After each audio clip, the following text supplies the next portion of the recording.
আমি সজীব ওয়াজেদ জয় বলছি। বাংলাদেশে এখন একটি বিশৃঙ্খল পরিস্থিতি চলছে। সারা দেশে আমাদের ভাঙচুর হচ্ছে, লুটপাট হচ্ছে, আমাদের শহরের বাইরে আমাদের নেতাকর্মী, আমাদের আওয়ামী লীগের নেতাকর্মীদের উপর হামলা চলছে, অনেকে হত্যা করা হয়েছে। এই পরিস্থিতিতে আমি বলতে চাই, আওয়ামী লীগ হচ্ছে বাংলাদেশের সবথেকে পুরাতন গণতান্ত্রিক এবং সবথেকে বড় দল। আওয়ামী লীগ কিন্তু মরে যায়নি। আওয়ামী লীগ এই দেশকে, বাংলাদেশকে স্বাধীন করেছে। আওয়ামী লীগকে শেষ করা সম্ভব না। আমরা বলেছিলাম যে আমার পরিবার আর রাজনীতি করবে না, তবে আমাদের নেতাকর্মীর উপর যেভাবে হামলা হচ্ছে, এই পরিস্থিতিতে আমরা হাল ছেড়ে দিতে পারি না। বাংলাদেশে যদি গণতন্ত্র, নতুন বাংলাদেশ গড়ে তুলতে হয়, আওয়ামী লীগ ছাড়া সম্ভব না। আওয়ামী লীগ হচ্ছে সব থেকে বড় দল। আওয়ামী লীগ কোথাও যাবে না, আওয়ামী লীগ শেষ হয়ে যাবে না।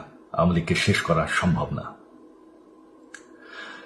আওয়ামী লীগের নেতাকর্মীদের আমি সবাইকে আহ্বান জানাচ্ছি যে আপনারা সাহস নিয়ে দাঁড়ান।